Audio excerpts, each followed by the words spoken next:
Well,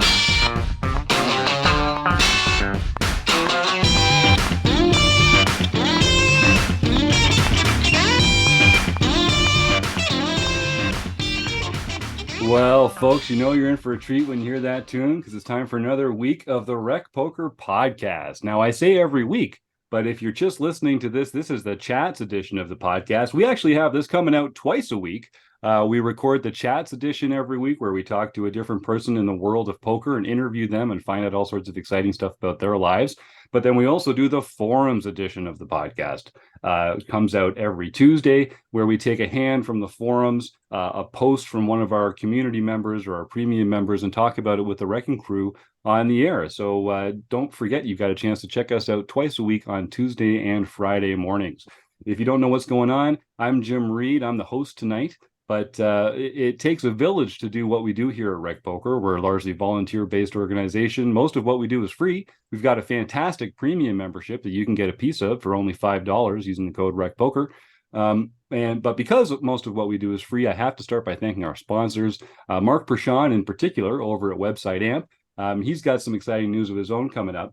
But I just want to thank Mark for really building this whole the website, what we've done as together with him as our technical director. We really could not have done any of what we've done over the last couple of years without Mark Pershawn. So a real sincere thank you and a lot of gratitude to Mark over at Website Amp there. And speaking of OGs of RecPoker, our other podcast sponsor, the Running Aces Hotel, Racetrack, and Casino. They've been with us since day one, and we really do appreciate their support. And if you're if you're a poker fan in the state of Minnesota, I encourage you to head on down to Running Aces Hotel, Racetrack, and Casino. Go have some fun with their tournaments and their cash games there, and say hi to John Barrows, the tournament director, and tell him that the RecPoker guys sent you. And they'll treat you real nice, I assure you. But like I say, it takes a village. We've got our free community account. All it takes is an email address and a smile. You can go sign up right now at rec.poker for your free account. You can go premium. You can join the Wrecking Crew, which is the core team of the movers and shakers here at RecPoker that spend every week and month putting in their time and effort, hosting the strategy sessions, sharing their insights in the forums, hosting our study groups, our book studies, all the other amazing stuff that we do here. Like I said, I'm just the guy they put in front of the microphone on Monday nights. It really does take a village, a crew. And if you want to find out more about the Wrecking Crew and myself, you can go to rec.poker/crew. But you're actually going to hear from a few of them tonight, starting with one of our newest members, Ben Enslow. Hey, as Jim said, my name's Ben Enslow. I'm BJamin96 on Twitch. You can find the the rest of my socials there, and I'm East Coast Bitter in the home game. And this is the first time I haven't gone first, so it is a sign that we're growing. But I'm Chris Jones. You can find me 5B5 on Twitter or 5x5 in the PokerStars home game. And I am John Somsky. I'm known as Poker Geek MN everywhere. And I'm Keith Brandt, and that's Monkey System everywhere.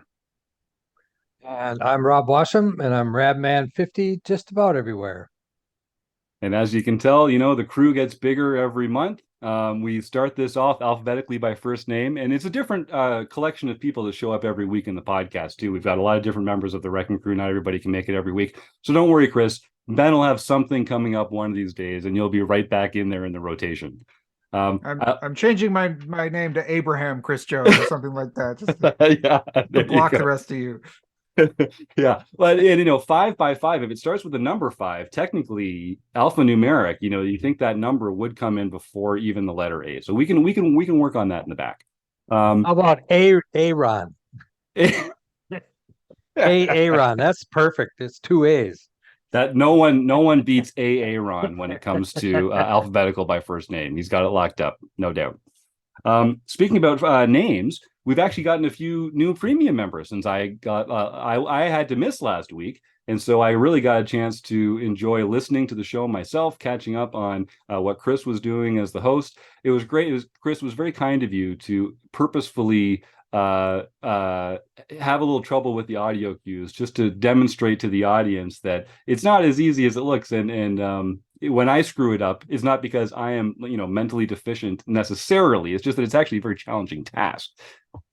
Yeah, well, I mean, it was one of those where I was like, well, we gotta give Jim a little bit of like credit here. So let's throw one for the team. Let's just kind of like go off the rails to start, and that's it's I just felt like it was the nice thing to do. Well, it was appreciated. It made me feel good to hear it. See, I was saying, Jim, there's no betting lines anymore with you. And like I used to put in the Mm. chat, like, all right, what do we got for bets? Like, what do we think? How, Yeah, what's the over under on go number of on audio or cues screws ups? we can't do I that love it. anymore. You're No, we're too good getting now. too polished. We're just Yeah. too polished in operation over here. We're already getting some comments in the YouTube chat. So, folks, I started listening to the Rec Poker podcast just as a podcast on audio, but now years later, we are doing this live on YouTube every Monday night at 7:30 Eastern. So you can come and join the group. We do a free prize at the end of every show.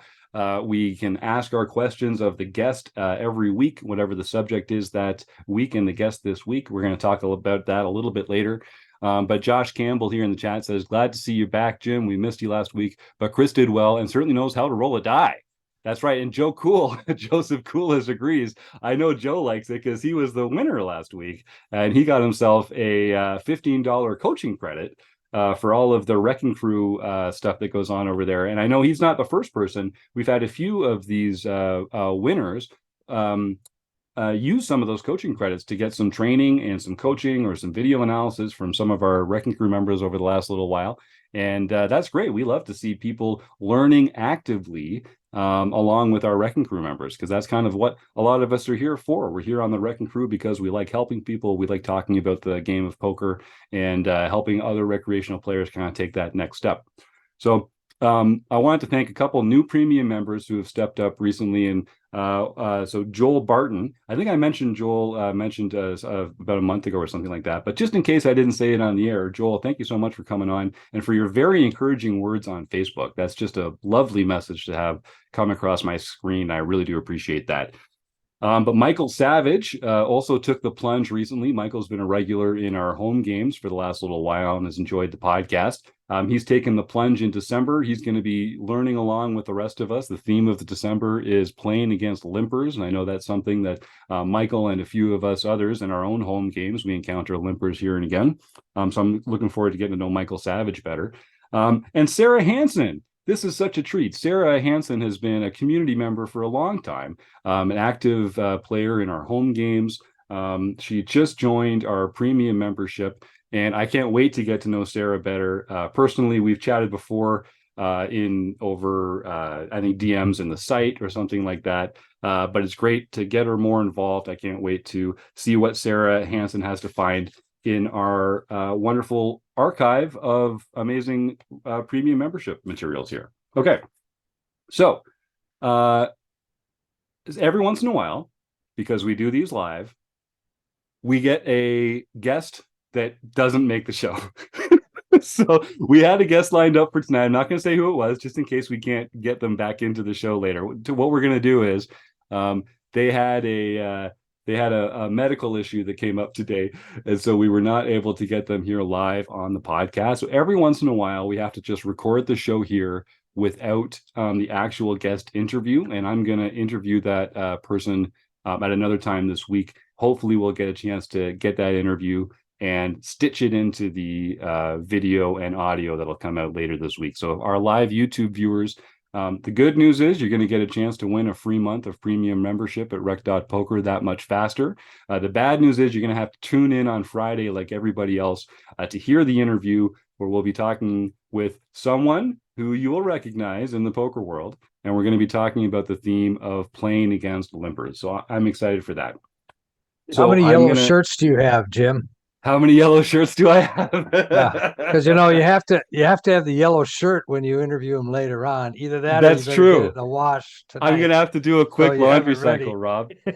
That's a good point. No, I was very savvy and I pre-ordered a few yellow shirts just so that I've got one on standby for when this kind of emergency situation comes up. You Steeler fan, you.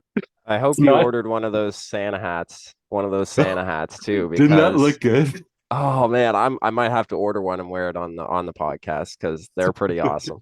I saw I saw you tweeting that out. So yeah, so if folks are interested, if you go to the rec.poker/shop, you can see all sorts of cool merchandise with the logo on it. It's not just hats and sweatshirts and polos anymore. There's all sorts of cool stuff out there. I I didn't even know they'd added a Santa hat until I saw Ben's tweet about it. But that looks good. I'm a big Santa fan too, so I'm a big Christmas fan, I guess I should say. I mean, Santa too. He's a big part of that, but that does feel like a great idea. Good call, Ben. Yeah, and I will freely admit, yes, I'm a big Steelers fan. All my company stuff is yellow and black. I definitely was not by accident. Even the black shirts that I've got, I went with the yellow stitching just because I can, because that's one of the nice things about being on the wrecking crew is you get to make some decisions around here. Is there a leadership group, and you can have whatever freaking colored shirt you like. Okay, that's right. Oh, that's kind from Joseph in the chat. All right, so I think I've mentioned before how great our community is, how wonderful the members are that are contribute on and off whatever their areas of expertise. We are, like I say, a largely volunteer-based organization, and there's just fantastic people like Roger Schutte. Roger helps us out with a lot of the post-production aspects of the podcast. And when we have situations like this where the guest can't actually make it live, we count on Roger and his technical expertise to make the finished product as seamless as it is. So with the wave of his magic wand, you're about to hear an interview with some fantastic guest from the poker world. And that's really thanks to Roger Schutte. So Roger, thank you so much. And I hope you enjoy this interview.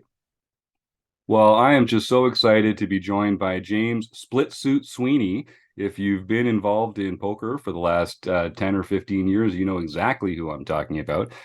He's the man behind Red Chip Poker, but that's just the tip of the iceberg.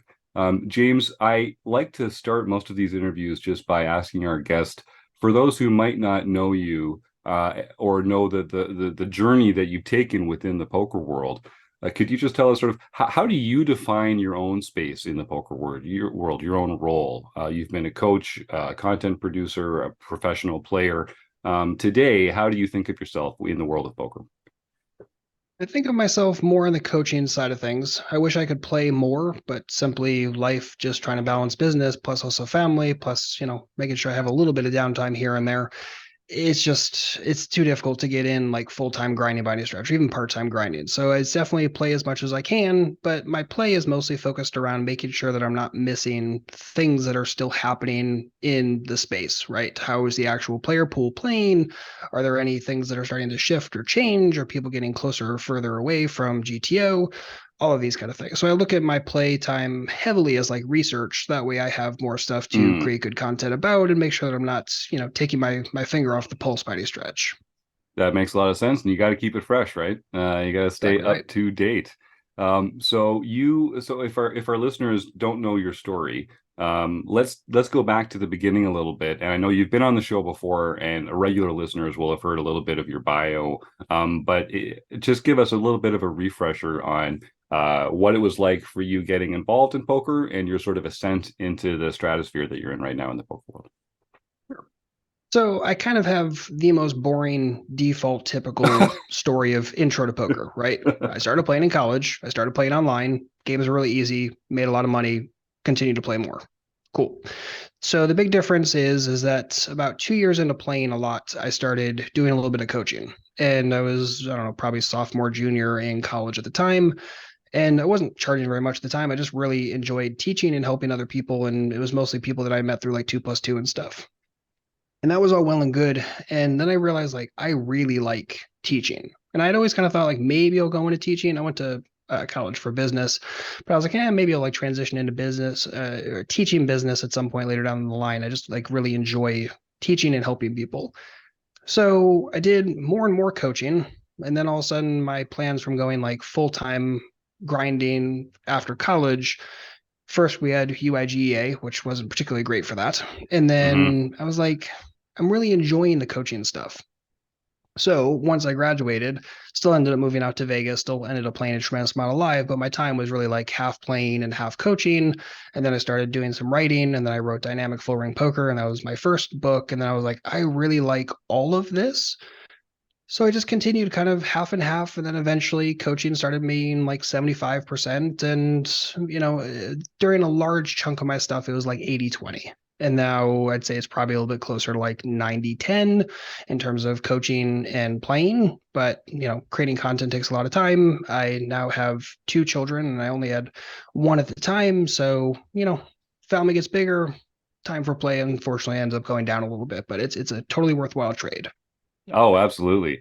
In fact, I've been really impressed with your. We'll get back into poker for a second here, but I know you have a great philosophy about balance in your life and taking like rest days and blocking out time you're going to be productive and making time for other things that are important in your life. Is that something that you had to kind of develop over time, or have you always had this sense of just there's only so many hours in the week and I have to spend it according to my priorities? Oh, interesting question. There's kind of like 2 parts of it. When I was in like my late teens, early 20s, I worked 7 days a week, 12 hours a day without breaking a sweat. I love working. I love being productive because I love teaching as well and helping people. Like the whole thing just kind of like blended really, really well. Super happy with that.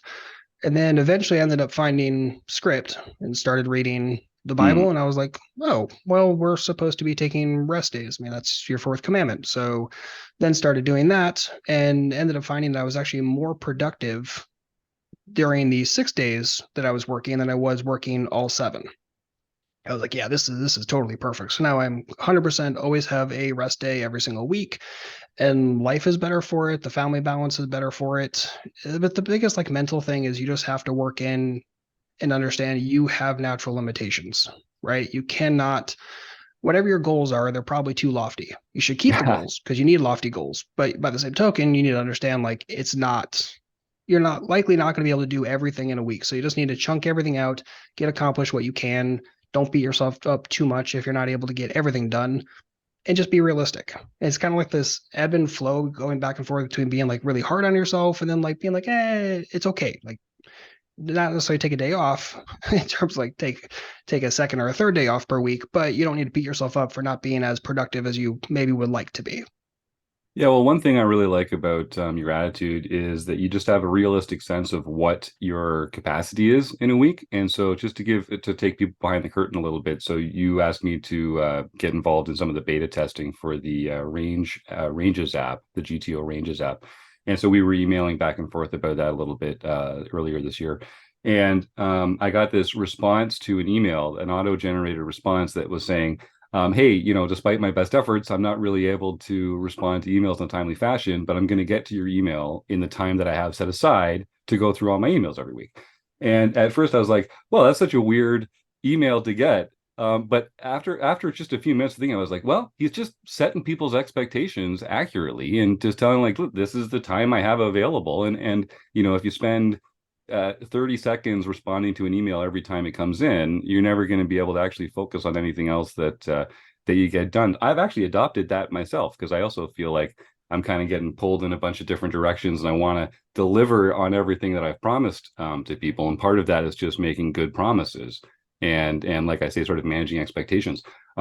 Did you find any resistance at that point, or like have you found that that's as someone who's kind of trying to wrap their head around that attitude a little more, can you save me some speed bumps on your journey there? So you're going to piss off about 1% of people. Right. And which you're going to do no matter what you do in your life, right? Like you're always going to piss 100%. off at least 1% of people. Yeah. Okay. 100%. But you're pissing off the right people in the sense of they are not the people, like the people that I want to work with are people that are patient, understanding, have some sort of balance in their own life. If you are the kind of person who demands a response in 4 seconds, we're not going to work well together. Like I'm not that, maybe when I was younger, I could have been more on demand like that. And there were a couple students I was that for, but nowadays, like it just has to be realistic. Just like I don't expect anybody else to, be on demand at any given point. Like even when you send a support email into somebody else's support, like I don't expect a response back within 24 hours. And in fact, by setting that same email auto forwarder you're talking about, once I set that, it actually helped me relax when sending emails and reaching out to other people. It's just like, no. If I'm not going to expect myself to immediately respond and I want other people to respect that, then inherently I need to respect it in the inverse. And as such, if someone takes 3-4 days to get back to me, not a problem. As long as, we're able to get done when we need to get done, everything's all good. So it's just kind of like, again, like as you get older, you get more flexible and you get a little bit wiser and getting a little bit older. So hopefully I'm getting a little bit wiser, and that's where a little wisdom rings in. I love it. Well, you don't have nearly enough gray in that phenomenal beard yet for me to believe it, but I guess we are all getting a little older every day. Indeed. Yeah. So this is the recreational poker group, the Rec Poker Podcast. We all have day jobs, or some of us are lucky enough to be retired. None of us play professionally. In my day job, we used to run an on-call service for property management, and I just found out after a little while, just being on call was not a good fit for me. And it caused me anxiety and stress in the rest of my life. And so I adopted the same kind of time blocking where I know there are things that are important to me to accomplish in a week, and I put time aside for each of them in a week. And if by setting my schedule according to my capacity as opposed to my goals, I find that that's made me much happier, and I'm getting more done, even though I'm still not getting everything done that I'd like to get done. That's kind of something that you strive for, and you just have to be okay with falling short. Exactly right. I mean, and it's something that you're going to ebb and flow with like throughout your entire life, I think. Because like you said, like as you get older, there are different seasons, and in terms of like how much time is pressing on you right that moment. So like there are things like my to-do list on an average day has probably 10 things on it. And for an average week is about 60 things, give or take.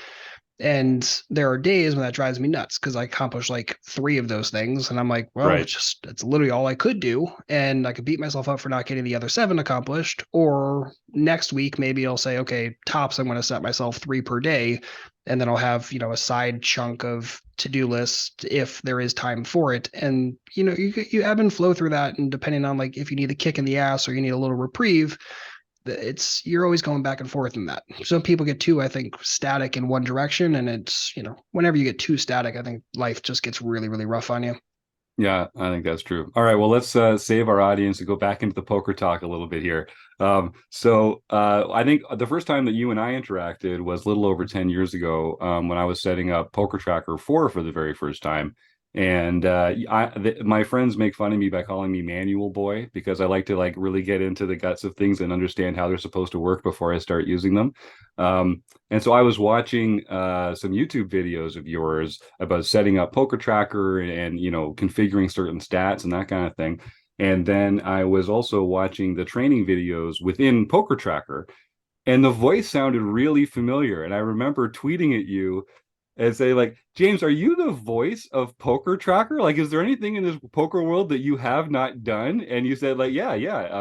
And it turns out that you were actually pretty involved in their testing and documentation as well. So can you just tell me a little bit about what that experience was like, and sort of what that must have obviously given you a great facility with the program, something that I know you've leaned on a lot since then. Yeah, so that was a lot of fun being able to work closely with PokerTracker 4 in earlier and different stages of their beta testing. So I've always been a PokerTracker user. I use Hold'em Manager a little bit, but I was like, PokerTracker is always much, much cleaner in my opinion. I've always liked the speed a little bit better as well. And I just got really, really used to PokerTracker. So being involved with that early was great. I lived in Vegas at the time, as did, I'm not sure if I should name his name, but a guy who was working very high up at PokerTracker. And I was able to go over to his place quite a few times, and we're actually able to bounce ideas, and he was able to show me some of the stuff they were working on. I'm like, this is great. And being able to be a part of the documentation process was, you think about being part of that, and it's like, well, that sounds a little bit boring. And for a lot of players and a lot of people, I think it would be. But I really enjoyed kind of being able to get into the nitty gritty. And again, it was a way to help people. Because whenever you have something like PokerTracker 4, which is just such like an expansive tool, you have to have good documentation. Like you just absolutely have to. So it was really challenging in the sense of, okay, how the heck do I teach someone how to do this? Well, also it's at the same time, I'm trying to teach someone how to do something technically.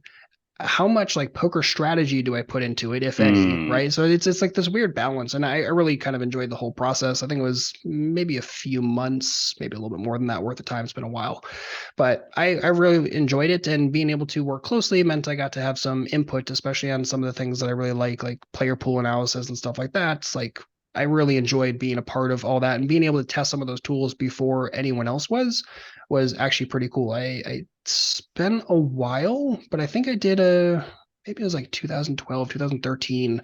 I released an article essentially comparing overall aggression and general stats from like a 2-year period to the next 2-year period. And I was able to do that kind of stuff with PokerTracker 4, whereas I could have never, ever done that before. So that kind of stuff, like, I don't know, it's right up my alley. Just super nerdy and super statty. And I love that kind of stuff.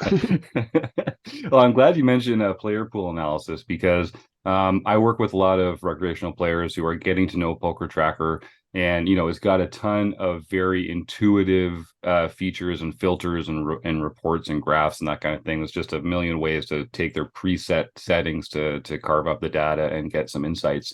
I think it's a little harder for people to understand how to set up player pool analysis, or really how to query the data even for that. Can you kind of tell us a few ways that you might benefit from analyzing player pool analysis, and then also a few ways that you might set up your PokerTracker in order to really mine the data effectively in that way?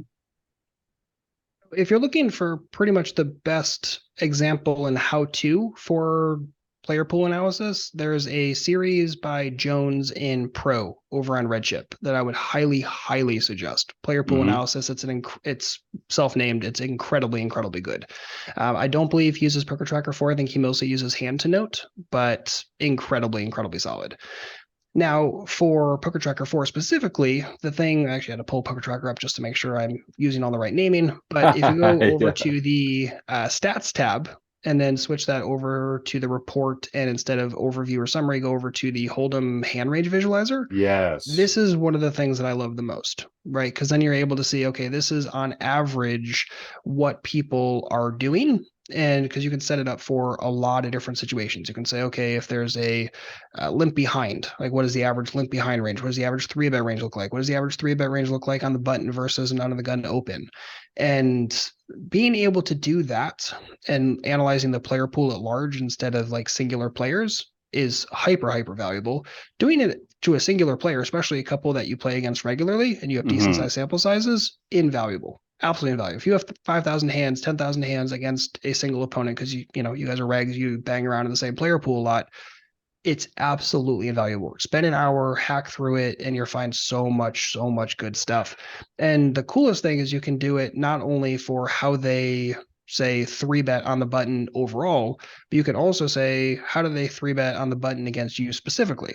And if you can find like massive divergences, that is super good information, right? If they are normally a 4% 3-better, but against you on the button specifically, they're like 7.5%, it's like, whoa, this dude's going to get a 4-bet like hell for the next month. Like, good luck him, right? Because he's going to adjust so much slower than you do.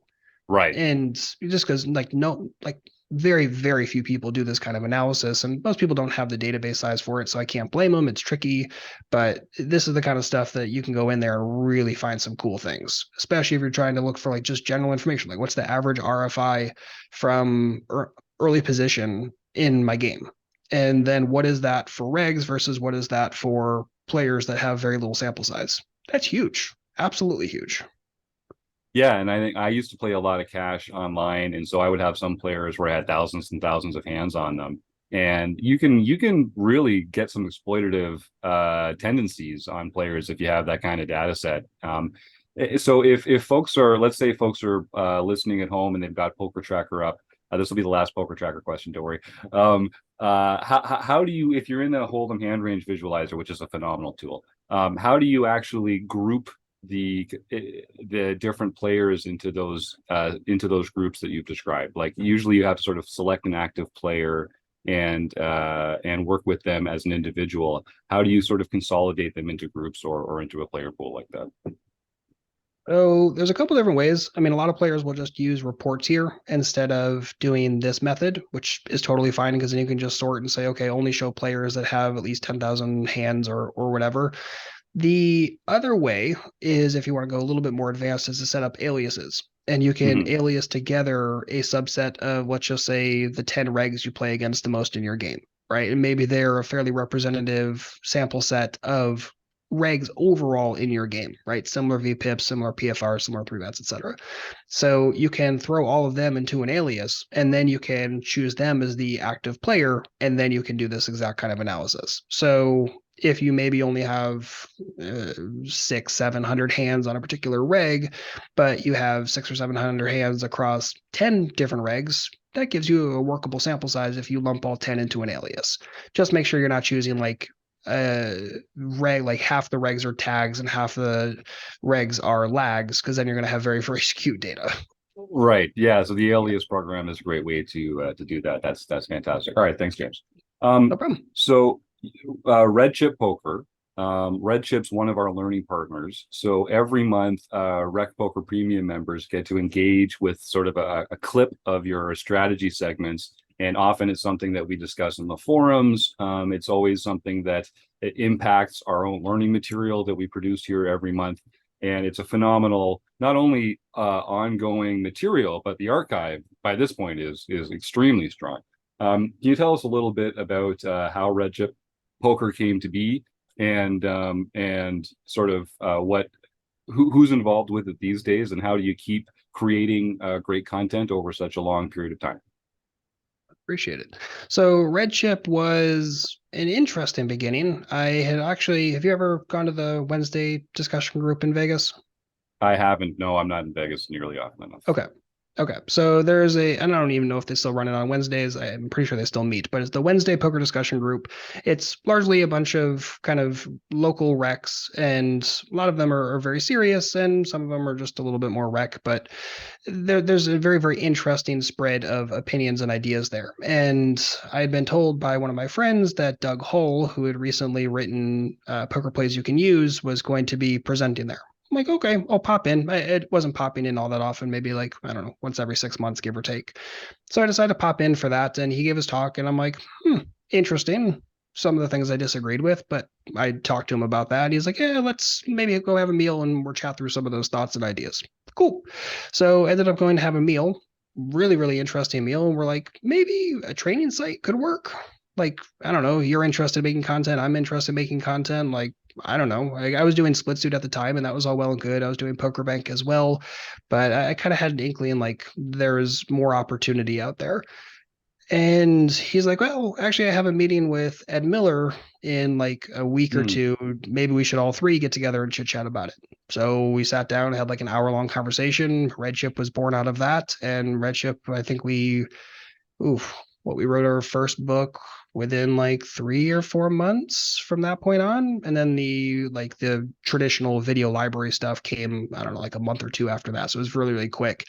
And that was great. And the things have ebbed and flowed in terms of different coaches, coming in, and now it's not as much in terms of like the adding to the pro side of things every single month. Like, it's not like, oh, we're going to release an extra 20 videos per month anymore. Right. It's really focused on quality, making sure the organization is really solid, making sure the core is extremely solid, and constantly adding other things to pro to make that value add, especially things like the app. So the GTO Poker Ranges app, that was a big one, and still running lots of different GTO solves. We have a couple different live solves that are oriented around straddles, which are kind of going to be world first.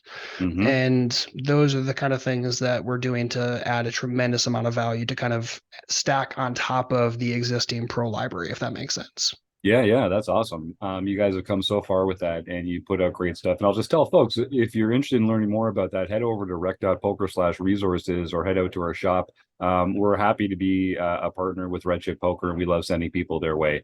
It's a red chip a week, right? $5 a week, $20 a month. It's a great way to get some accessible poker knowledge, and they really treat you well there. And that's kind of turned into, like you say, you've written some books. There's the Red Chip Poker podcast. You've got the GTO Ranges app now, which I really enjoyed. It's really intuitive. I like that you can kind of dial it up and down and set it for different kind of parameters and different kind of villain types. Why don't we just mention, so can folks just find that in the App Store? Yep. Just search for GTO ranges or GTO poker ranges. It should pop right up.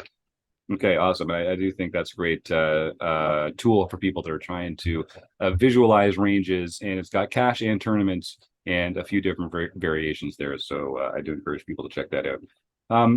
All right. Well, I guess, am I missing anything in your prolific creation of material in the poker world? Like, I know I wouldn't surprise me if you had a few more projects up your sleeve. You're such a busy guy. I appreciate that. It's been a lot, between the workbooks that have come out over the last few years, the YouTube channel, which has been really, really solid since I think like 2014 we started that. That's over at the Poker Bank. It's been everything and anything, and as always, got a couple extra projects up my sleeve, and all things that'll pop off in 2023, and we'll have some fun from there. And I'm always looking for new projects too. So anything to add more stuff to my to-do list, I'm happy with. Beautiful. Well, I promised our audience that we'd talk about playing against limpers. That is the theme of the month this month. So obviously for recreational players, we're going to be playing games where limping is fairly prevalent. It's not, and I think, we like these kind of general rules, like never open limp, or anytime someone limps, then raise, 3 big blinds plus the number of limpers. I think that's a good way to sort of get people started thinking about limping, but I think we all know that there's a lot more to it than that.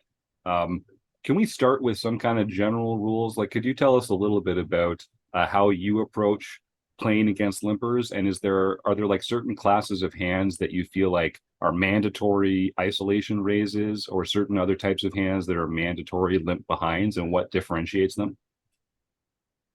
Great question. So in terms of hands that are default limp behinds, those are usually like your set mines with pocket pairs that aren't worth a raise, like 6s and lower, that kind of stuff.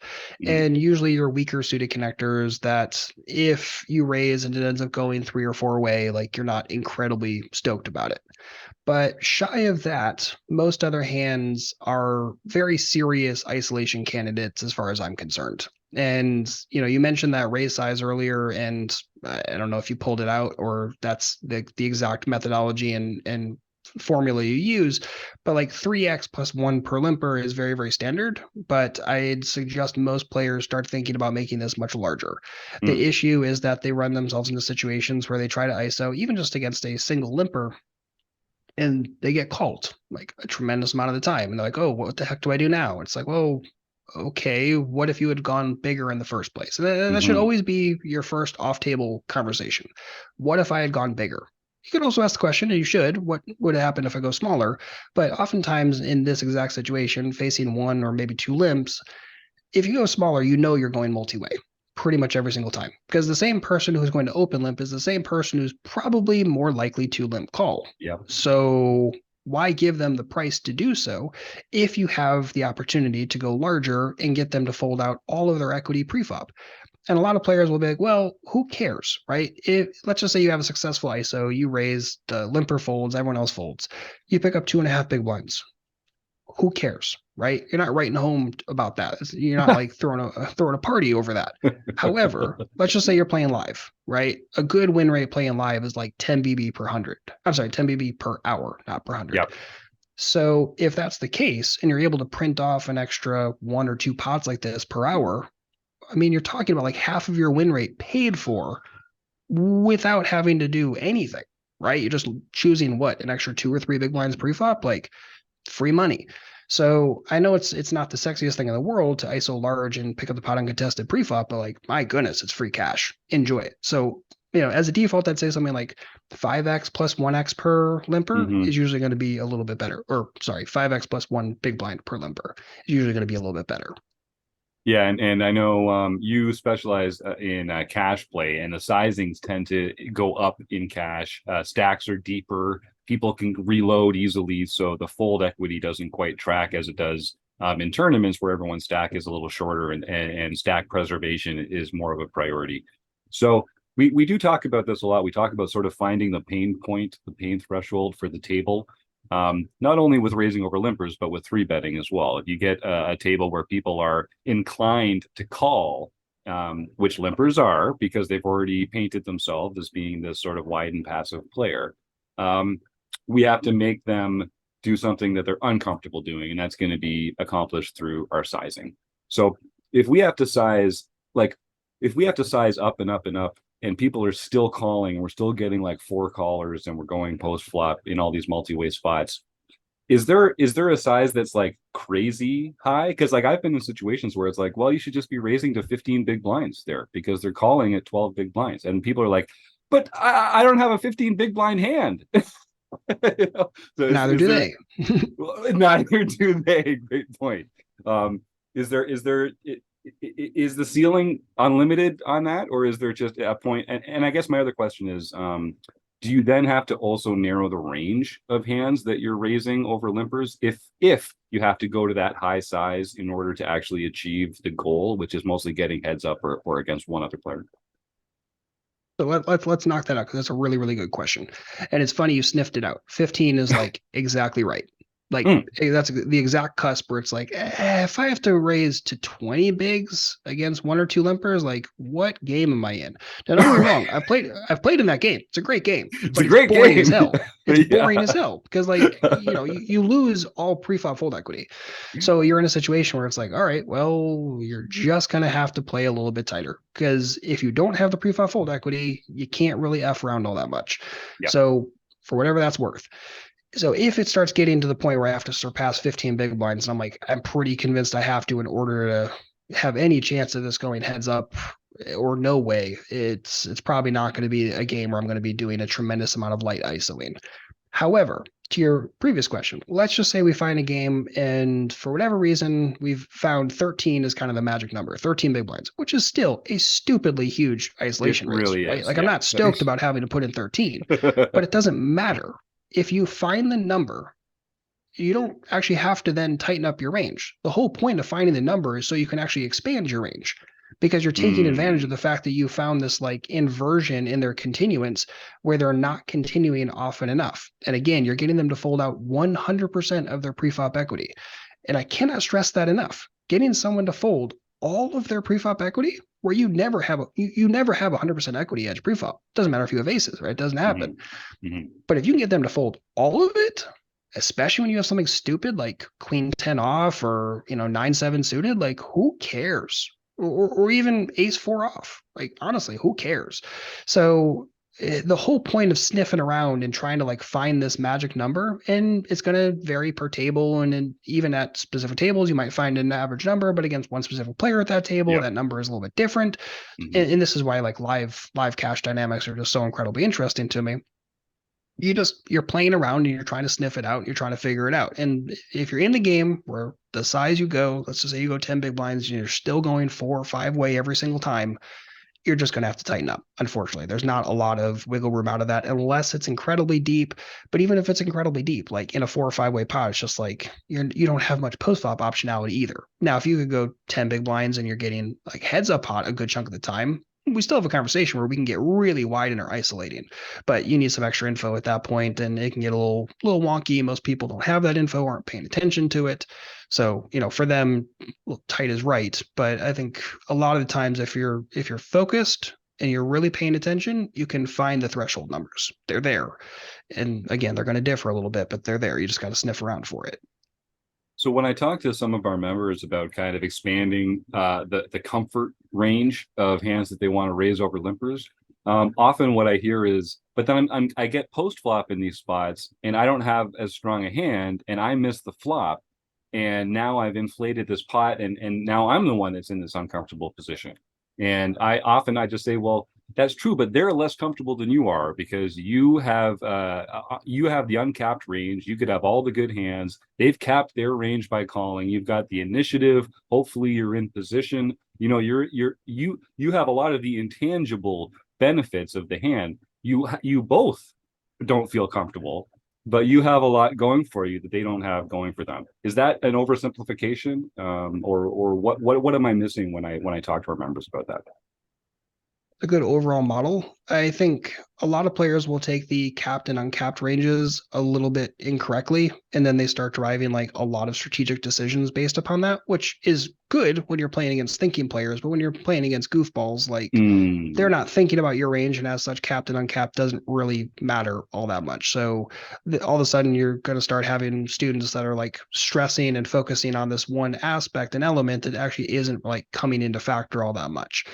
So I think for a lot of players, it takes a lot of stress off if they spend a little bit of time in Flopzilla.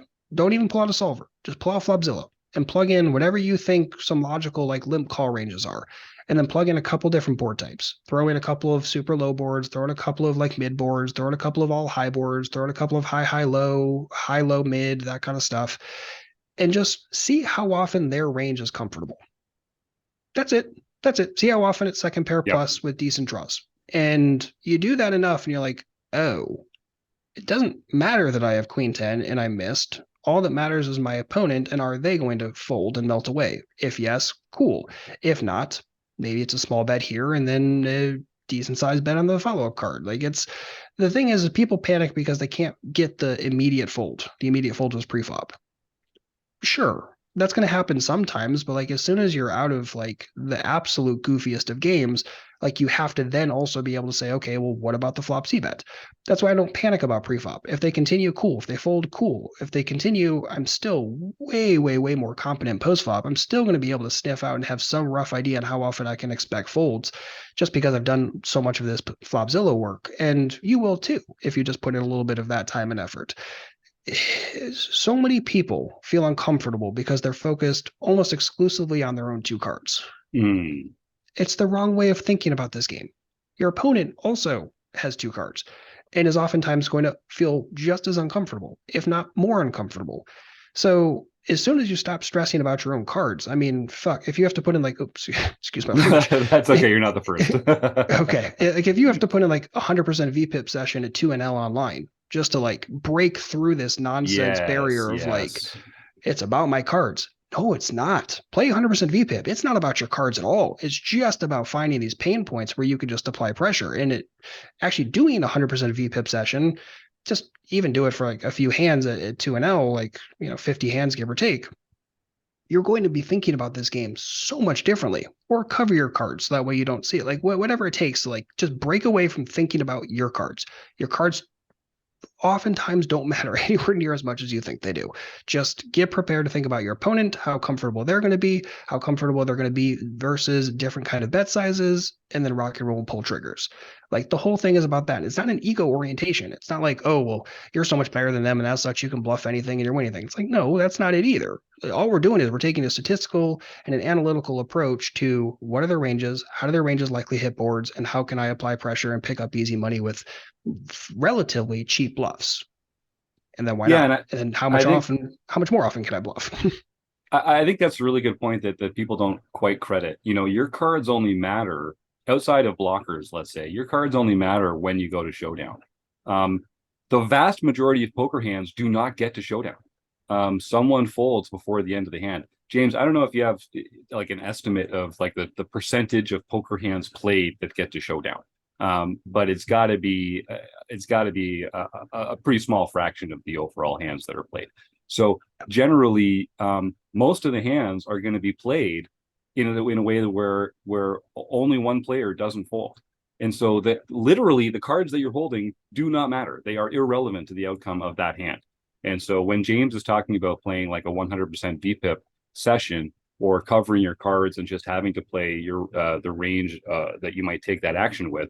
Obviously, he's not saying go do that competitively or full time or anything like that, but take a training session and just force yourself to play every hand and see what it's like in that dynamic, playing your range and not the hands that you have in front of you, the cards that you have in front of you. That kind of fluency in the language of poker and the flow of poker, sensing weakness in your opponents and forcing them to fold. That's kind of the art of poker, right? Like winning when you don't have the best hand. Because you typically won't. How often do you flop a strong hand? Just about never. Yeah. Right? And that's not because anyone's better or worse than anyone else. That's just simply how the cards roll out. So it's like, okay, you're rarely going to hit. They're rarely going to hit. So can you get them to fold when they rarely hit? And are they likely not applying enough pressure when you don't hit? And if so, you win. Like, there'll be a bunch of variance in the middle of it, but Sure. fire away. Well, you're a gold mine, James. I got a few more questions and then we'll wrap this up. So the one thing that I thought was really interesting that we're going to tease out here a bit is that, people worry, oh, I make this big raise and they don't fold. And now I have to go play poker post flop. But folks, like, you win money when your opponents call on one street and then fold on future streets. Like, it's actually a source of great value to you if they call you pre-flop and then 1 out of 6 times they hit the flop, 1 out of 7 times, the other 5 out of 6 or 6 out of 7 times that you get those chips that they called with you pre-flop. So that, like, if you're telling me that you're upset because you didn't pick up the 2.5 big blinds that were in the pot pre-flop, think about the fact that you could be picking up, a 10 big blind pot 5 out of 6 times. And then the 1 out of 6 times that they actually do flop a hand, you don't get to make money on that one, but you're really, in the long run, profiting a lot more from that kind of a circumstance. Is that true? And if that does follow, then sort of how important is that sense of kind of building a pot early and then recognizing when you're able to take it away on future streets? So there's a couple different points there, and my ADD is going to kick in. So I'm going to handle one and hope that I can remember the other. That sounds So good. when it comes to the pre-flop decision, it's largely about, can I get a 0 to 1-way pot going post flop or not? Okay. If you're talking about heads up pot, your opponent's going to miss usually about 2/3 ish of the time. Depends on how strong their range is, but typically around there is a default average. Depends exactly on board texture, but you get the idea. So in a heads up pot, cool. You fire and you don't have to fire all that much, and you're going to pick up pretty decent spread on your EV a good chunk of the time. That's all well and good. Now, if there are 2 players and they're both hitting about 2/3 of the time, well, now all of a sudden it's a lot tougher. So the orientation really needs to be focused on getting no callers pre-flop or a single caller pre-flop. If you can't do that for the size you're thinking, then again, what happens if you ratchet that size up? Where can you eventually get a heads up orientation or, again, a no way orientation? If you can't get that, then you have to go back to cards, because now all of a sudden your cards matter because you're not going to have the same fold equity ability. So I know that seems to kind of fly contradictory to what we just talked about. But what we just talked about were heads up pots where we're getting an above average number of folds, again, on average. But as soon as we have 2, 3, 4 opponents in a pot with us, it's so much more difficult. I mean, just in general, like run the numbers a little bit, play a little bit with a multi-way spreadsheet. Like it's not what you think it is. So you can hope for it, but you're not going to get it. So the bluffing inherently has to go down. And if the bluffing post-flop has to go down, then inherently your air combos pre-flop should also go down just to make sure you're salvaged. That's kind of the way what I would think about it. So if I can't get the heads up orientation or the no way orientation pre-flop, that's when I start throwing more of my, I want to play this hand pre-flop, but I don't think I can find the size or find the action that's going to create the situation that's best for me. Now all of a sudden my limp behind range becomes much, much, much wider. And this is before we start talking about like trickier stuff, like trying to induce the large ISO from the reg behind you or anything like that. Like we're just talking like general basic dynamic. That's the way that I would think about it. And I hope that's a model that's understandable, but I think that's really the most important thing. And even, okay, so part 2 of that, the ADD is kicking back in. We're good. All right. So you find the heads up situation, get the heads up situation, and your focus should always be, can I get the immediate folds pre-flop? If I can't, can I get a decent chunk of folds on a c-bet, a good chunk of the time? If yes, cool. Also ask yourself the follow-up question. Can I double barrel this? Can I fire turns and my opponent's going to melt a lot of the time? Let's just say your opponent, and this is kind of the value of making these really small, down c-bets, because let's just say you fire it for like 20% pot and your opponent calls. Well, your opponent's looking at this board. It has a flush draw on it. They're going to play their strong hands aggressively because they're scared of the flush draw, because LOL, all low live cash game players are petrified of any flush draw that exists. So right, they automatically like take some of their super strong hands out of their check call range on the flop. And it's like, okay, well, if I barrel pretty much all turn cards, are they going to melt? And again, like thinking about some different size options. And I know it takes a lot of effort and work, and you're kind of like forward thinking through the deck, and you're like, okay, well, how often can I get a turn card that's like really good for the barrel? A lot of this is the off table work. That's what my workbooks are for, is like for literally thinking through this kind of stuff and developing that objective statistical understanding of these spots. But if you put in the time and effort, I mean, it gets so much easier. Like your whole orientation is just, can I get folds? Just make the assumption that you're never going to hit anything. That's where people go wrong. They're like, okay, like I'm gonna hit this flop like some chunk of the time. Who cares? Just assume that you're gonna miss the flop. Assume you're never gonna hit anything. Assume all your draws are gonna whiff. All you're caring about is, can my opponent fold, or can I generate like copious amounts of like implied odds because my opponent is just such a goofball. There are two different thought processes in the way you're formulating your post flop line and a little bit of your pre flop range, but largely that's the way that I'm thinking about it. And it's fairly simplified. It takes a lot of work to get to get your brain processing through this stuff more automatically and to get the actual data set in your head. But once you have it, I mean, you use it for life.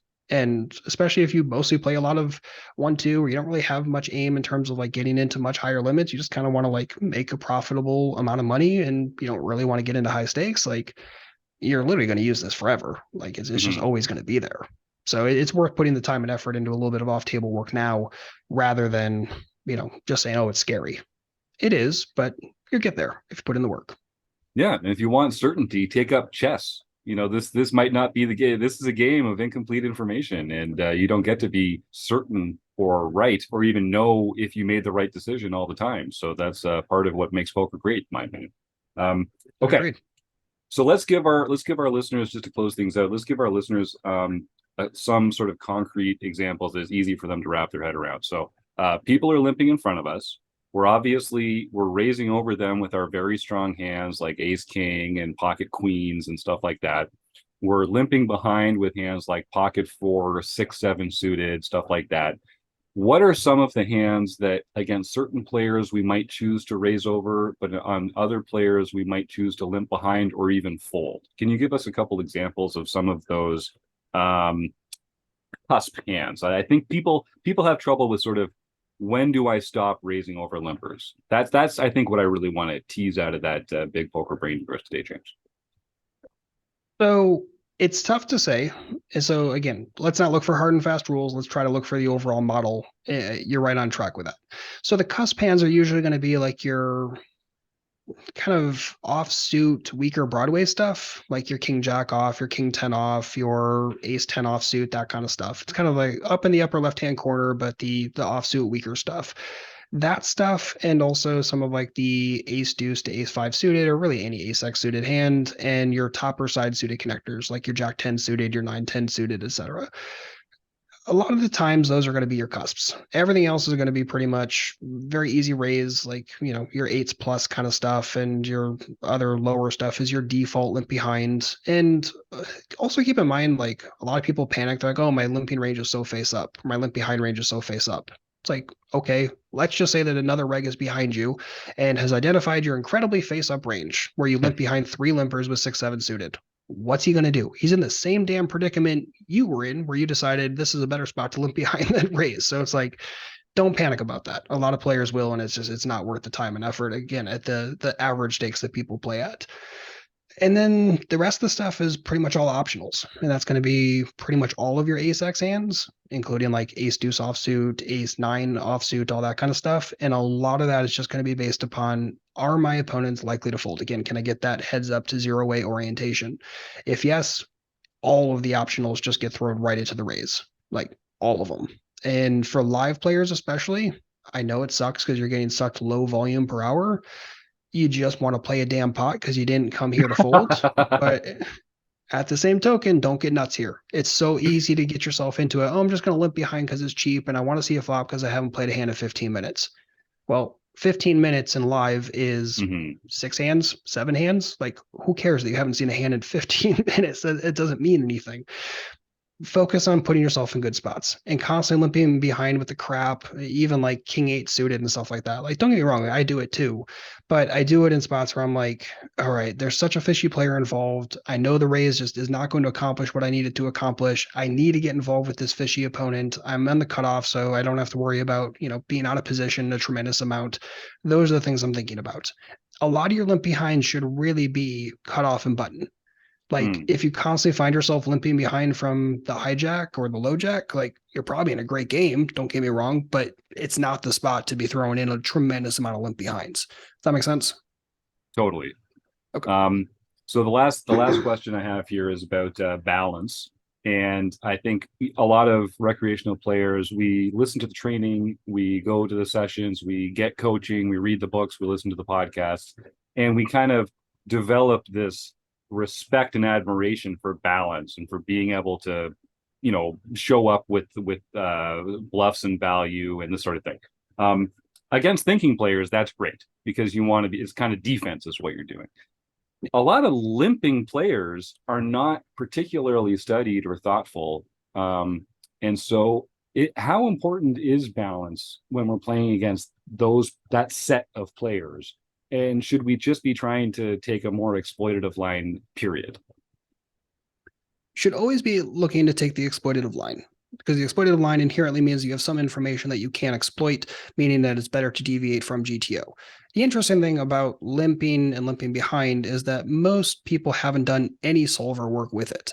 Like they don't even bake it into the game tree. The default assumption is, well, there's nothing that the solver would like open limping or limping behind as a default, that kind of thing. We have done some modular work with this, not for complete solves for it, but like specific situations given like a specific hard-coded open limping range. Okay, what does the solver like limping behind with versus isolating? We have done some modular work with that we might release at some point. We're still kind of cracking through some of that data. But you got to remember, like they're really like we're actually way outside of GTO solves at this point because pretty much no one is looking for limping, open limping, limping behind in their overall preflop solving trees. So it's interesting because then we don't have like this GTO thing that we have to harp on and focus on. But you would only use the GTO stuff if you're in a game where you're playing against much, much better players and everyone's kind of oriented towards the GTO solution in whatever capacity. You're not playing that game. You're not. First and foremost, humans can't play perfect GTO. So you can wipe that right out of your brain altogether. And then that's a good thing to know. I mean, most people panic about that. Like, oh, like I need to play GTO. Based upon what? Like, it's good to understand GTO, but it's the same token, like your whole orientation, especially when you're focused on playing like smaller live cash games or smaller online cash games or even smaller tournaments. If not GTO, your opponents are all so horrifically off of the GTO preflop ranges and postflop ranges, et cetera, and overall frequencies, defense frequencies, et cetera. Like they're so far away from that. You're just in exploitative land. So let's just focus on exploitative land. If you have information you can exploit, rock and roll. Who cares if you're balanced? Is your opponent thinking like that? Almost certainly not, because they're playing the same game you are. Are you perfectly balanced? Most certainly not. Do you even know what perfect balance is in all situations? Of course you don't. And that's not that's not an insult. That's just we're humans. Like we don't have GTO capacity in our brain. Like that would be perfect balance and orientation. So I don't know. That's kind of like the overall way that I think about it is like I don't care about being balanced. Occasionally I'll play against a reg who I know is thinking of that level, especially at like 1-2. Like it's gonna be few and far between. Even when you find a reg, you're like, oh man, he's a thinking player. He's trying. Just because he's trying doesn't mean you got to worry that much about balance. Honestly, just mean he's focused a little bit more on his cards and maybe thinking about what you have, which actually might give you more bluffing opportunities in the exploitative sense because he's going to overfold those exact spots. So again, don't panic about it. You don't have to worry about the balanced range here. Not in the isolation sense, not in the limp behind sense. You don't have to worry about it. And you don't want to go ego either. It's not, oh, well, because I'm here, I'm going to win all pots that I play. That's not it either. It's thinking about, again, the mistakes they're likely to make. Where are they going to have those pressure points where you can just attack with aggression and they're going to overfold? That's the focus. That's the focus. I love that. Yeah. And, poker's not about winning every hand. It's about winning the most chips, right? And that means that sometimes you have to choose not to invest in winning a hand. Because that's not exactly your job. And, we're not here to play a hand, we're here to play a game. And sometimes playing the game best means, you just have to take some decisions that you might not like with the actual hand that's in front of you that time. And that's okay. So James, this has been a phenomenal hour. We've kept you longer than I was expecting, but it was just, I could not resist teasing more of this fantastic poker knowledge out of that brain of yours. where do you like people to reach you if they're looking to reach out and connect? And if people want to support what you're doing, what's your preferred way for them to do that? Much appreciated. And again, thank you so much for having me. I really enjoyed it. If you're looking to keep up to date, I would definitely suggest the Discord, redchippoker.com/Discord. It's totally free. Rock and rolls, over 4,000 people in there talking poker daily, lots of hands, lots of questions, and I'm in there probably too often, but if you're looking for me, that's the good place to start. And then in terms of where to find good stuff, either redchippoker.com or splitsuit.com would be for pretty much all of my workbooks and other poker books and all that kind of fun stuff. So pretty much one of those two spots, you'll find what you need. Right on. Well, thank you again, James. And as we're getting into December here, I just want to wish you a happy holiday and a great start to 2023 when it comes. I hope we get a chance to talk again real soon. Sounds great. Thank you so much for having me, and let's have a good 2023. Well, boy, that was a great one. I just love talking to these fantastic folks in the poker world. Too bad that we couldn't do that live on the air, but I'm sure we'll have them back at some point soon. And our YouTube folks can enter their questions and chat with that particular guest in real time, like they always can on Monday nights at 7:30 Eastern. Yeah, Chris. I just can't help but notice how taken and captivated the Wrecking Crew just was taken by that whole interview. It just did. Everyone on screen, I couldn't stop looking at all the faces, just sort of like taking in the knowledge. It was great. Yeah, the whole thing was a surprise to me. I just totally unexpected. Yeah. I couldn't believe when they leaked the lottery numbers for this week. I thought that was like really, really impressive, very prescient. Well, I just like the insight that he provided on,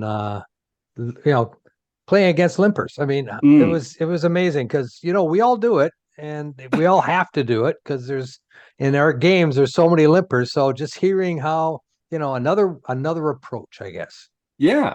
Yeah. Well, I think we'll all be able to execute some of the tips that we learned today, whether it was hands that make good candidates to raise over limpers, hands that are good to limp behind other limpers, maybe how to respond to situations where they limp and you raise and then they back raise, and like what kind of range is doing that? How do we play these post flop? We covered a lot of ground in that interview. I can't wait to see how it all turns out. I'm really excited for that. And we're getting some fun comments here in the YouTube chat. Josh Campbell says, another impressive guest, Jim. You always line up the best ones. We got a thumbs up from Dave. Joseph Koulis says, my interpretive dance was great. Yeah, I really worked on that. Thank you for noticing that, Joe, because that doesn't just happen.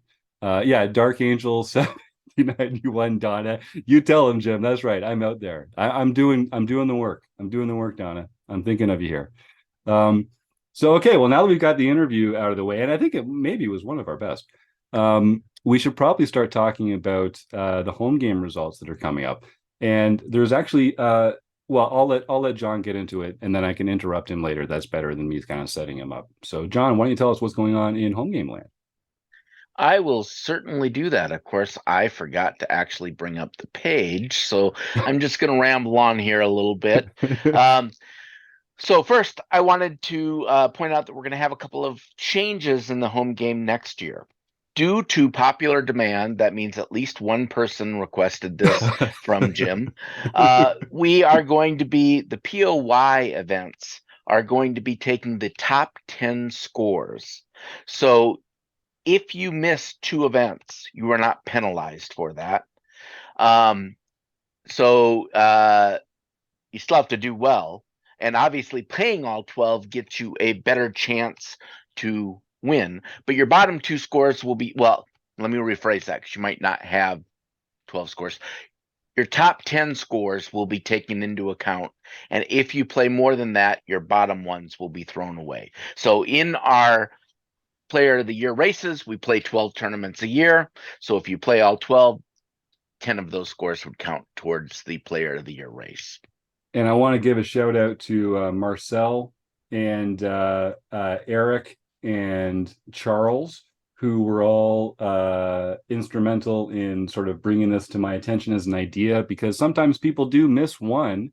You miss 1 month, the first Wednesday of a month, and now all of a sudden you're kind of out of the running for the Player of the Year race. So starting in 2023, even if you're playing the main event 1C and it happens to be on or 1D, it happens to be on the first Wednesday of July, that doesn't mean that you're out of the running for the Player of the Year race. You'll take your top 10 scores, and that gives you a chance to kind of get all the talented people involved every year. So thank you to everyone, but mostly to John for putting all this together and for continuing to excel as our home games director. So John, that's just one tweak that's coming up. We're also you kind of mentioned last week and the week before, I think, that we're having a silver pin invitational, the Go for the Gold tournament series, and we were doing a lifetime achievement pin, which I'm pretty excited about.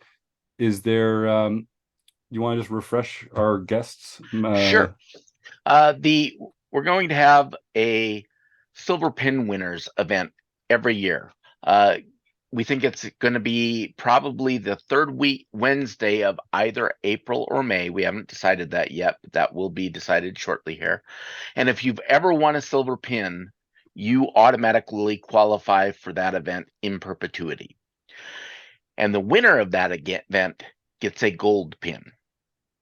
So we have not given away a gold pin. No one has a gold pin as of yet. So this will be one of the two ways you can earn a gold pin. Then we're also talking about Lifetime Achievement Awards.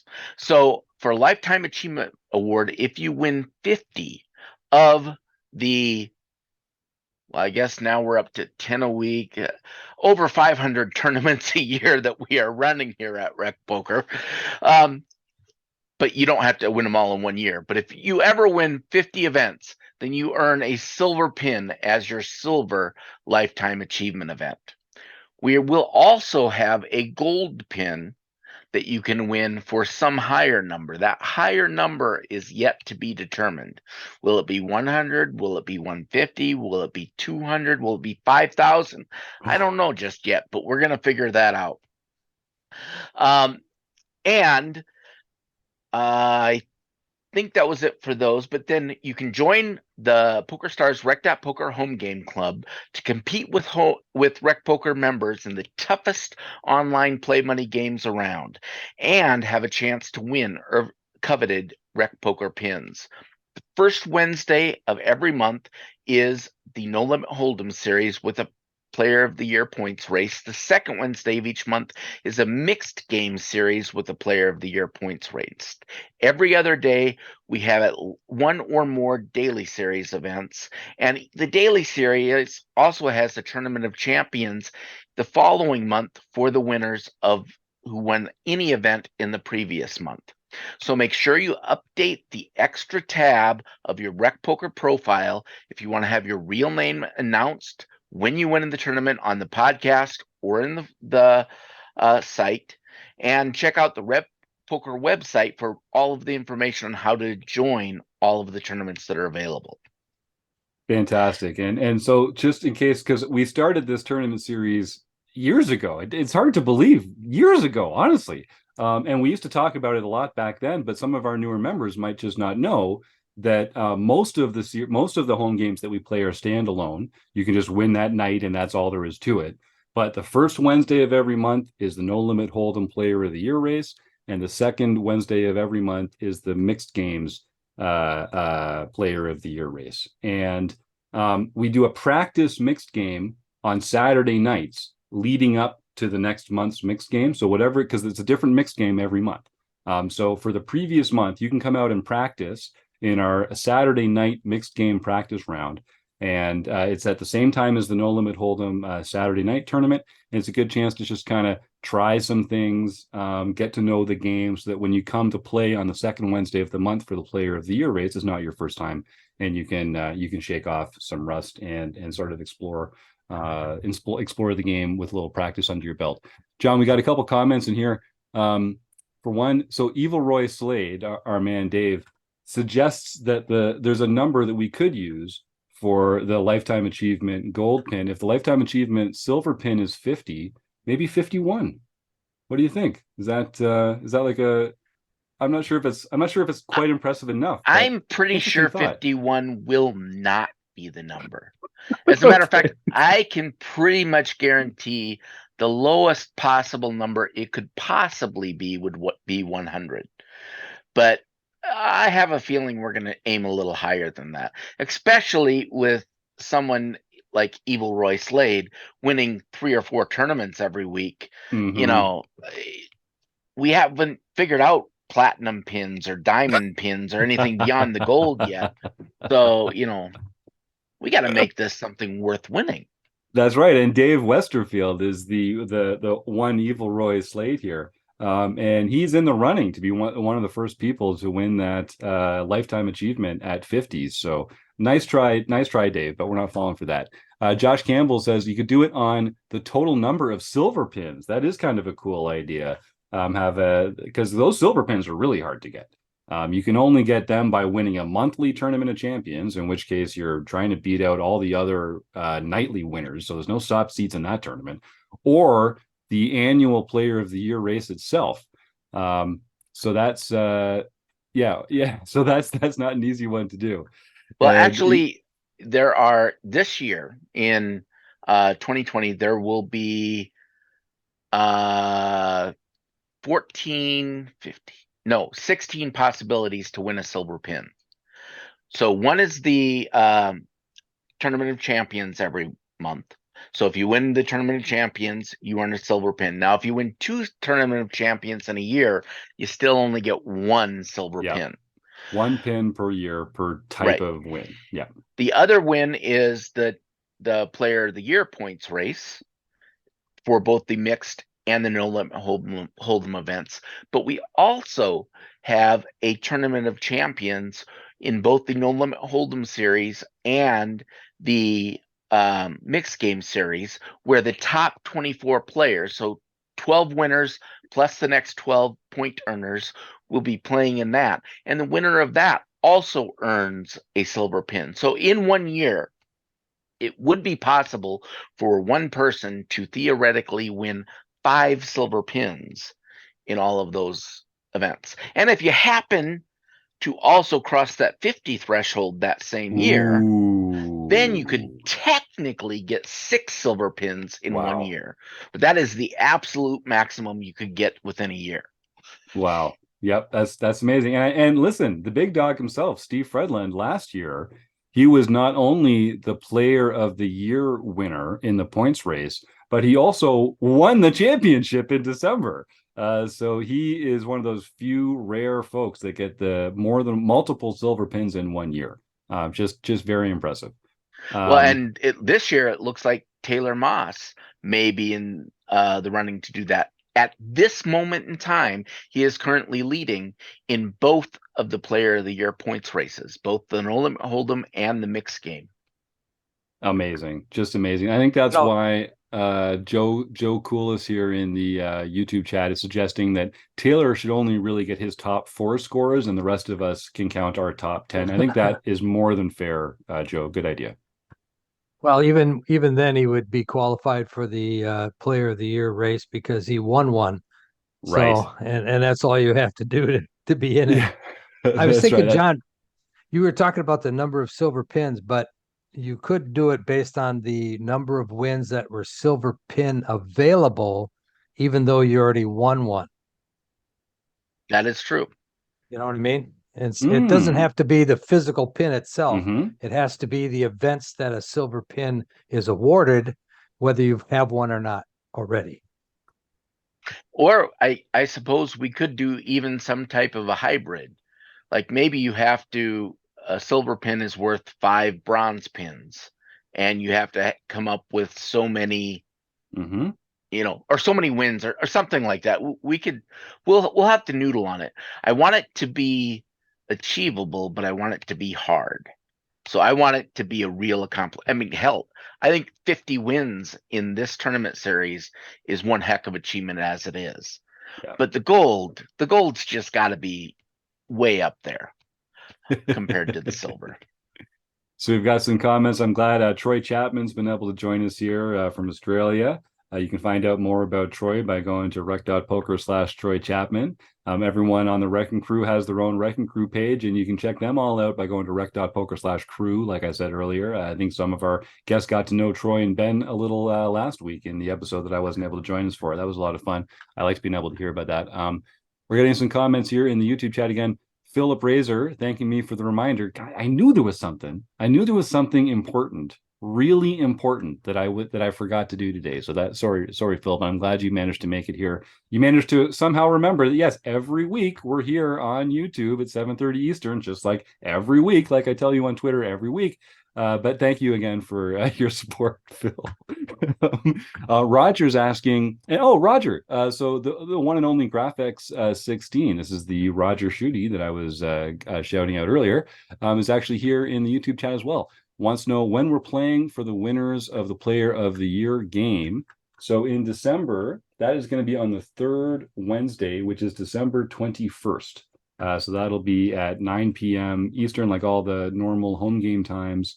And that'll be on, the 21st will be the time for that. Yeah, actually, why don't we, there's a number of special tournaments coming up here in December. On December 12th, we have our normal Tournament of Champions for the November winners. On December 21st, Wednesday, December 21st, is going to be the Tournament of Champions for the No Limit Hold'em series. On Thursday, December 26th, is going to be the Tournament of Champions for the Mixed Game series. And then on December 17th is going to be the third Heads Up event for our daily series. Right. So we have lots of special things going on. Remember, the Heads Up event is at 1 p.m. Central Time on December 17th, and there is no late registration for that. So if you want to play, make sure you get there and register on time. Yeah. Thank you, John. And I just the December 7th is the first Wednesday of the month, so that'll be our final No Limit Hold'em monthly series. On the 14th, that's the second Wednesday of the month, that'll be our final Mixed Game Player of the Year series. The next week, the 21st, that'll be our end of year championship. That's for all those winners who have qualified and the points race winners that got there. On Saturday, the 17th, that is our Heads Up bracket tournament, which is a lot of fun. And the winner wins their way into Marek Madness come the springtime. So that's not something to miss. And then, John, I thought you mentioned Thursday, December 26th, but such a date does not exist. Was there a different? I think it's a Monday. Is it? Yeah, I think it's a Monday. Yeah, Monday's the 26th, but I don't know. Yeah. Let's make that Thursday, December 28th.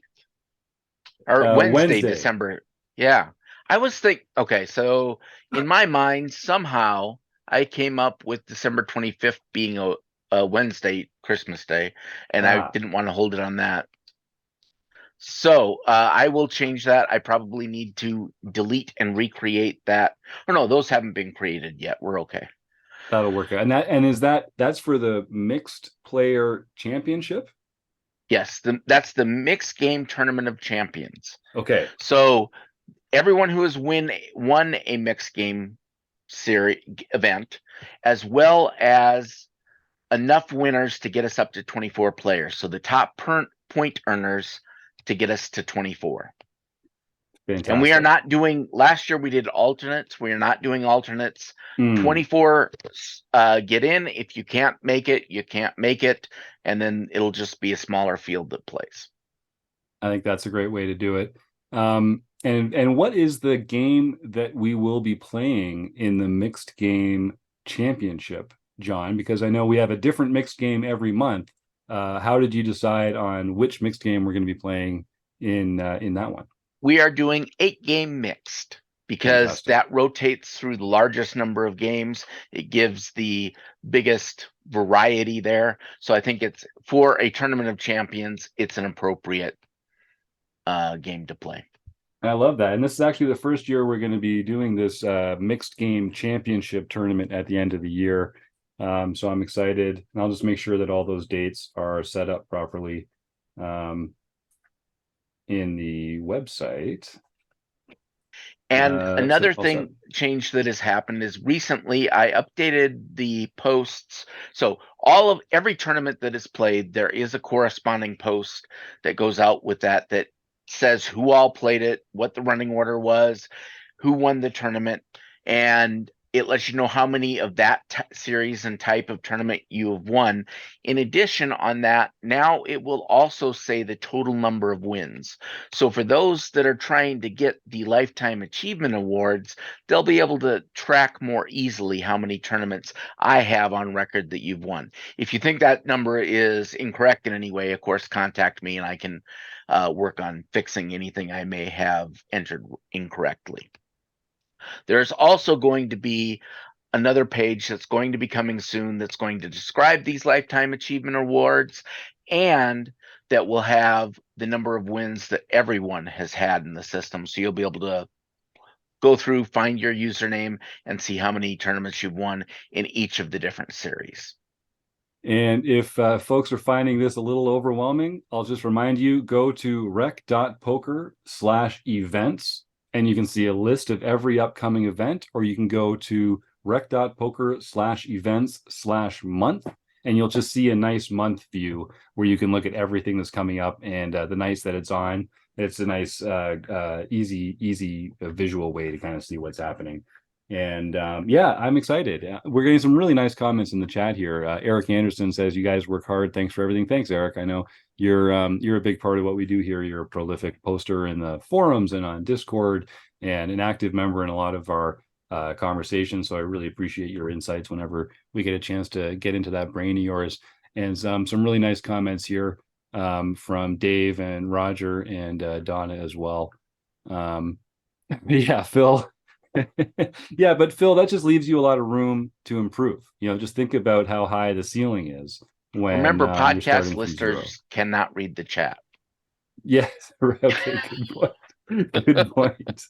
Oh yeah, so Phil says his list is very easy this year, 0 wins. And I like to say 0 wins so far. There you go. Yeah, Joe, I think a flowchart might be the way that we have to approach this one of these days. We'll work on we'll get our graphics department to put something together for this. All right. Why don't folks start entering the words food bank into the chat here? And then when John has finished mentioning who the recent home game winners are, we can do our draw. In the meantime, I just want to draw our attention to Eric Jin and Evil Roy. Our man Dave again. They won the last 2 weeks of the Fun Country online play and hang on Thursday nights at 10 o'clock Eastern, where our premium members can come and compete in a 9-player sit and go every week. It's free to play, and the winner gets $25. So I know you like that idea.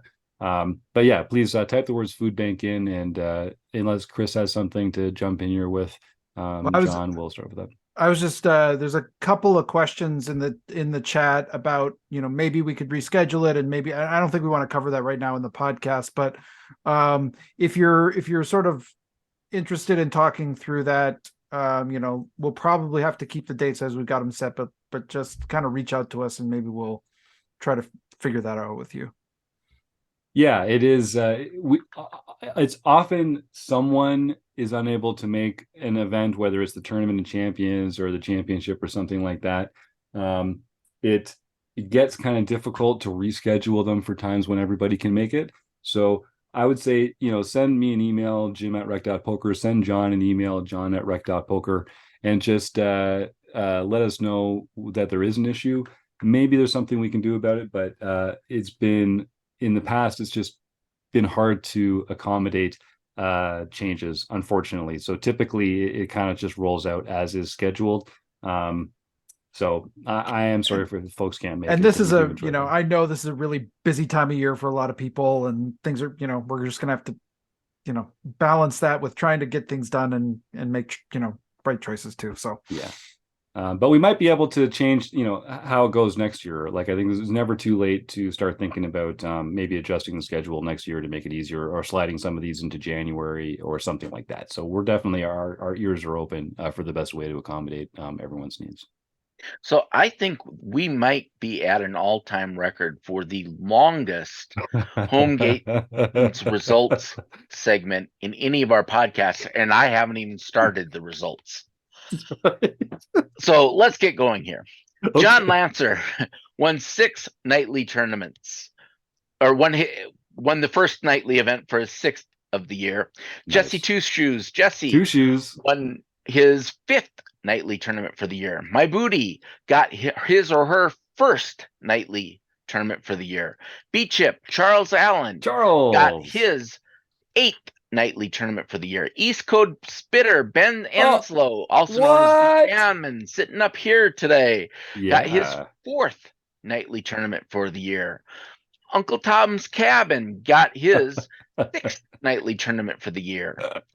Elvis 76 won the daily mixed event for his 2nd win of the year. Nice. Jasper Jr. Pat Barry got his 3rd international victory, and Evil Roy CA got his 10th international victory for his 43rd lifetime victory overall. So only 7 more for the coveted lifetime achievement silver pin.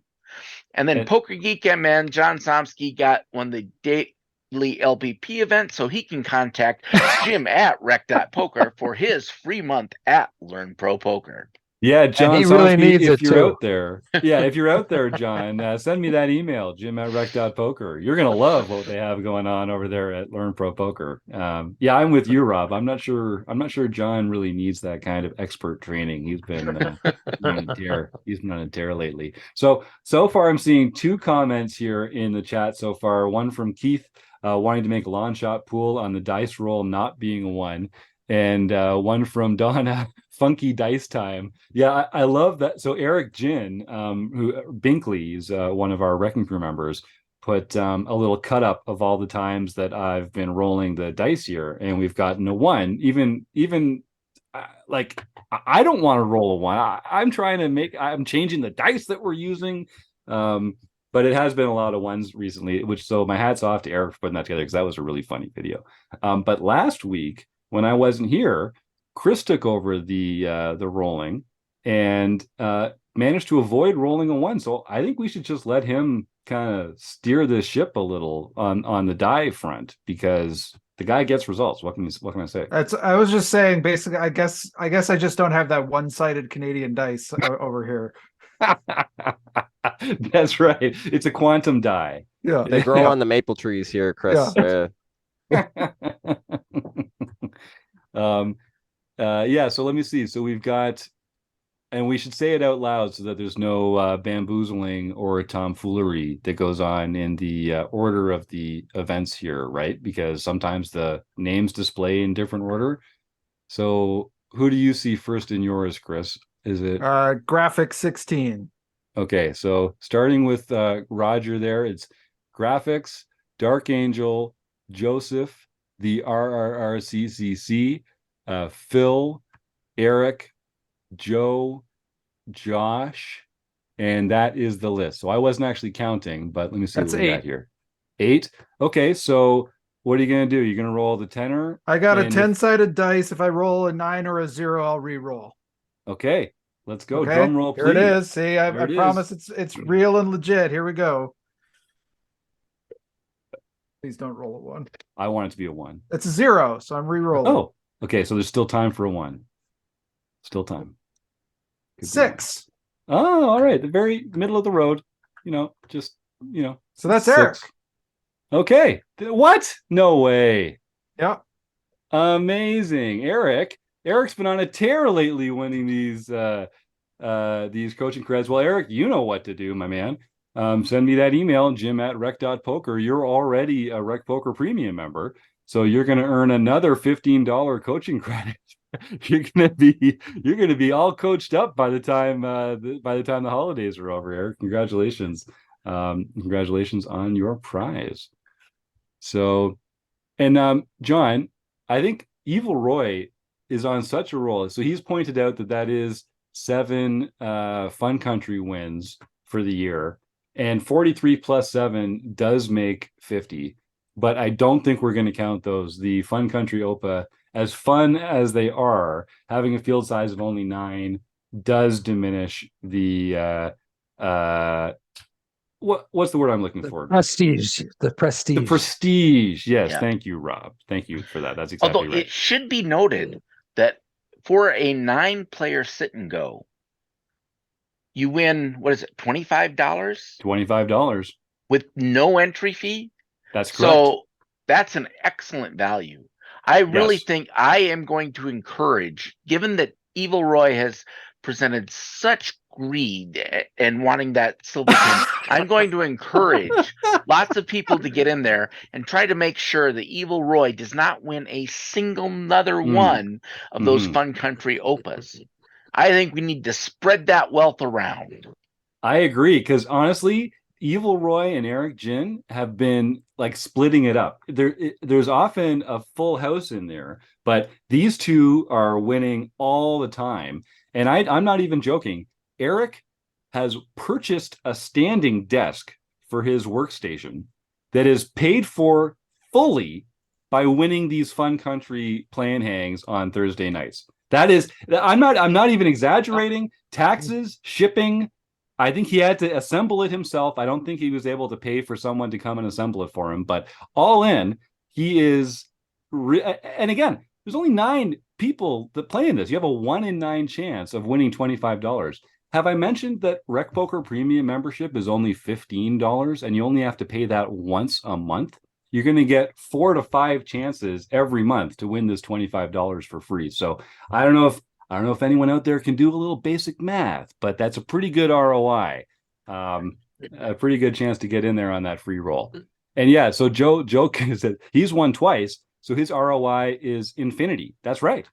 Let alone some of these other guys. So yeah, come and take this away from Dave and Eric. Let's spread those Fun Country prizes. So Dave, you're gonna have to write in and tell us something cool that you've done with your winnings that tops Eric's standing desk, because I really love everything about that story. So congratulations to Eric and congratulations to Dave. Now Dave is he's coming up on Kekian yearly numbers, I think, because he's got to be in that 20 range for how many Rec Poker home games he's won in the calendar year 2023. Last year, Jacob Kiki famously called his shot in January, said he was going to win 20 and did. It was amazingly impressive.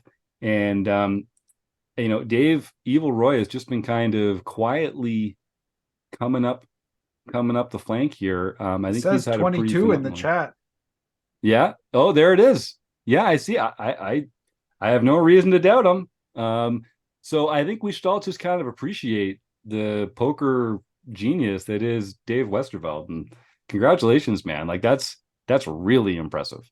And that doesn't even count the Fun Country ones. So those are the ones that are actually padding his bankroll. But way to go, Dave. Seriously, hats off to you, man. That's really impressive.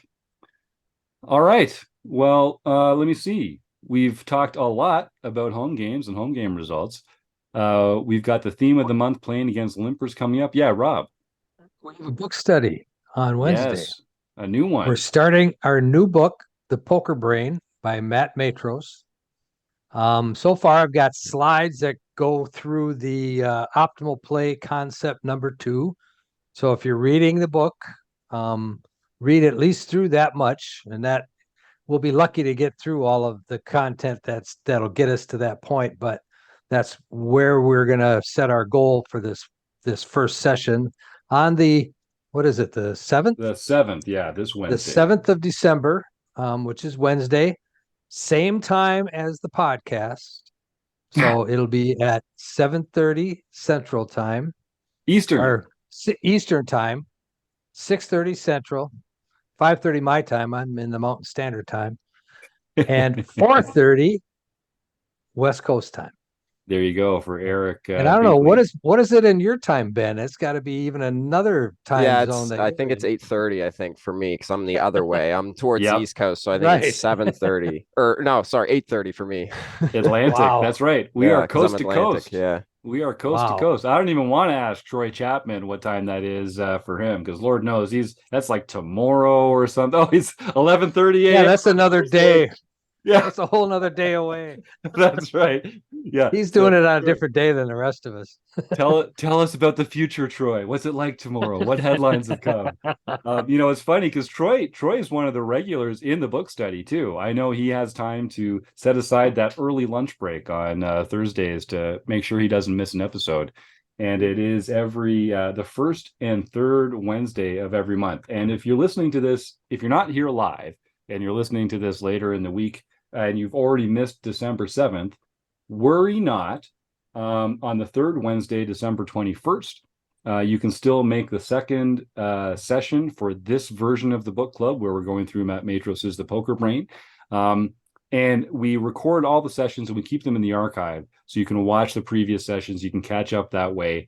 And in the first one, a lot of the time, we just kind of talk generally about the book. We'll get into the material a little bit, but don't feel daunted if you weren't able to attend the December 7th one. Jump in there on December 21st and you'll have a great time, and you won't feel left behind. That holds true for any of the sessions because True. they're all going to be recorded. So you can catch up, if you're reading the book, and you can catch up at any time, and you can listen to our comments and our suggestions and our questions as we went through chapter by chapter by chapter, and jump in anytime because it's a lot of fun. Yeah, and it's really just it's one of the things that we do here in our premium membership. Rob's been doing the book study since we started. The book study has been one of the first things we started doing here at Rec Poker. But everyone on the Wrecking crew has different areas of expertise, different ways that they like to contribute or to facilitate conversations. Keith has his off-table tools. I do my PokerTracker 4 review group. Chris does his own deep dives and Q&As throughout the month. Kim Kilroy does her hand history review sessions. Tim Fritz does his DTO warm-up. Eric Jin, who used to do the Play, Explain, and Learn, the Peel, which was such a phenomenal program that he had running there. We lost the technicals ability to do it because Poker Now, which was a fantastic platform that we used to run that, lost the ability for us to kind of use it the way we wanted it to. But I hope that gets reignited soon because that's been fantastic. And even members like Jake Hirschfield from Unshuffled, we were talking about mixed games earlier.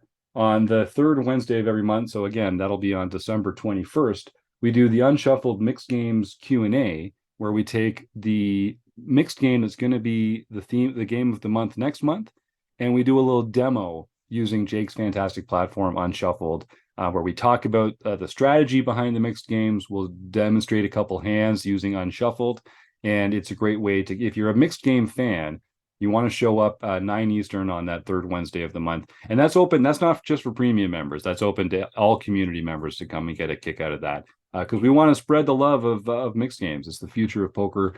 And as people keep telling me, mixed game players just have more fun. It's just more fun. Okay, I can't argue with that. They do seem to be laughing and smiling a lot over there. I don't see nearly as many hoodies and earphones over at the mixed game table. So, all right, folks. Well, what say? Is there anything else that we should be letting our members know about before we roll on out of here? I see a lot of shaking heads. So I would love to thank our YouTube chatters. It's so much fun getting people here typing into the YouTube chat. We get a little back and forth. Phil always finds a way to give me the gears, but I love him anyway. That's just how we're friends. Okay. It's how we express our affection and respect for each other. You jerk. So thanks to them. And of course, thanks to Keith, John, Rob, Troy, Ben, and Chris. Thanks to our mystery guest, who hopefully we'll hear from before the week is out. Thanks to Mark Brashan, and of course, the Running Aces Hotel, Racetrack, and Casino. But really, thanks to you, the listeners, for making this all happen. We'll see you again next week. Thanks again.